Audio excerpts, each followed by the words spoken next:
BFM Business, 6h, 9h, Stéphane Soumier réveille la planète éco. Good Morning Business. Alors il y a la grande réforme dont vous parlez Laurent, dont on va évidemment parler avec Jean-Marc Daniel, Nicolas Dose, notamment sur la fiscalité. Et puis il y a la petite réforme du quotidien qui est peut-être finalement aussi importante. Et ce que nous apporte Classroom ce matin, moi je trouve, est passionnant. Franck-David Cohen, bonjour. Bonjour. Vous êtes l'un des cofondateurs de Classroom. Comme souvent d'ailleurs, j'ai cru comprendre, c'est souvent ça les histoires d'entrepreneurs, c'est vous aviez un problème et vous l'avez résolu en fondant une entreprise. C'est-à-dire vous aviez un problème, j'imagine, avec vos gamins dans la communication scolaire, je sais pas, à la maternelle ou en primaire, et vous vous êtes dit il faut changer le cahier de liaison et il faut révolutionner la communication entre les élèves, les parents, les maîtres et l'école. C'est comme ça que tout est parti. En fait, exactement. En fait, c'est plutôt mon associé qui avait un problème majeur, c'est qu'il est malheureusement divorcé et il n'a pas la garde de sa fille, donc il n'était pas du tout en contact avec le milieu scolaire.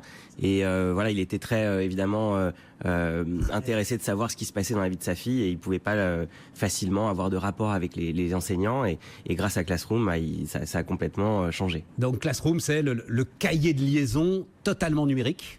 C'est ça. Qui permet alors un rapport entre les parents, les professeurs de manière collective, de manière individualisée, avec la direction de l'établissement scolaire. Bref, l'ensemble de ce que peut apporter aujourd'hui un réseau social ou un réseau individuel. C'est ce que vous avez voulu faire. C'est ça, exactement. Mais en gardant évidemment un vrai cocon, puisque c'est complètement privé, c'est sécurisé. On n'est pas du tout dans le réseau social public avec des données qui sont accessibles. Là, c'est vraiment très protégé et c'est ça qui justement fait la force aussi de l'application. Moi, ce qui m'intéresse, 1500 établissements, c'est ça, ont accepté Classroom aujourd'hui? Oui, et je vais même vous annoncer un autre chiffre ce matin. C'est que durant les vacances, c'est-à-dire un petit peu en amont de la rentrée, puisque la rentrée commence la semaine prochaine, on a 1000 nouvelles écoles qui se sont inscrites voilà, pendant les 2 mois d'été. Donc ça montre qu'il y a réellement une effervescence autour de l'application et on en est évidemment ravis. On va aller sur le modèle économique dans un instant, mais ce qui me passionne, c'est que l'éducation nationale vous accueille à bras ouverts. Jusqu'à présent, moi je suis un peu plus vieux que vous, l'éducation nationale, elle disait « Ouais, mais on va faire nous-mêmes, on sait faire, vous inquiétez pas ». Et ils nous pondaient des usines à gaz qui étaient évidemment inutilisables. Vous savez, je pense que l'éducation nationale est comme toutes les institutions publiques aujourd'hui, quand il y a des nouveaux services comme ça qui arrivent, de plus en plus on préfère laisser des startups qui ont une énergie qui est irremplaçable, parce que quand on est start-upper, on vit son projet, c'est son bébé, donc on a une motivation, c'est du non-stop. Moi je déconnecte jamais de Classroom, jamais. Parfois je me réveille pendant la nuit, je réponds à des tweets, quoi. Donc oui, mais l'éducation nationale, ça y est, le comprend, l'accepte, et même plus que ça, parce que j'imagine, si vous avez 1000 établissements tout à coup là, c'est que c'est le bouche à oreille entre chefs d'établissement qui maintenant porte la croissance de Classroom. Entre profs, exactement. Ouais, oui. C'est bouche à oreille, et c'est surtout la satisfaction, parce que maintenant on a une année scolaire complète, et ce qui s'est passé d'assez incroyable pendant cette année, c'est que aucun prof qui s'est lancé dans l'utilisation de Classroom n'a abandonné en cours d'année. La satisfaction, elle est à 100%, quoi. Évidemment, pour les familles recomposées, divorcées, etc., là, pour le coup, enfin, on n'a pas besoin de le dire à ceux qui sont concernés, c'est quelque chose qui va être fondamental et très, très important. On le dit juste d'un mot, c'est pas le sujet, mais vous reviendrez pour en parler. 150 écoles aux États-Unis.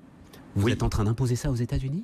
En fait, mon associé habite à New York. Et il se trouve qu'il a, il est CTO, c'est-à-dire qu'il s'occupe de tout le développement technique de l'application.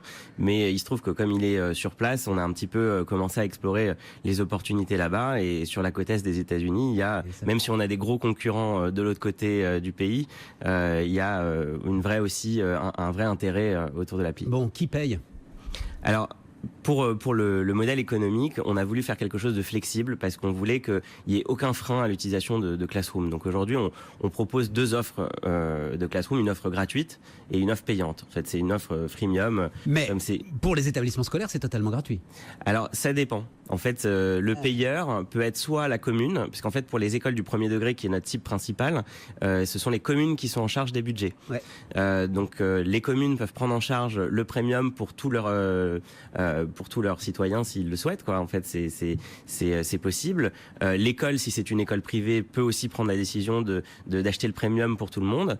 Et si ni la commune ni l'école ne souhaitent acheter la version premium, les parents qui peuvent utiliser la version gratuite sur le web peuvent aussi de leur propre chef décider de prendre un abonnement pour avoir la version premium. Mais c'est sans engagement, ils sont absolument pas obligés de le faire pour utiliser le service. Donc on est à la fois gratuit en proposant l'intégralité des fonctionnalités du service et à la fois payant pour offrir un peu plus de confort pour les parents qui le souhaitent ou pour les communes qui en auraient l'envie ou les moyens. Ça s'appelle Classroom avec un K et 2 S, un K-L-A-2-S. Room, et c'est Franck David Cohen qui nous présentait ça ce matin.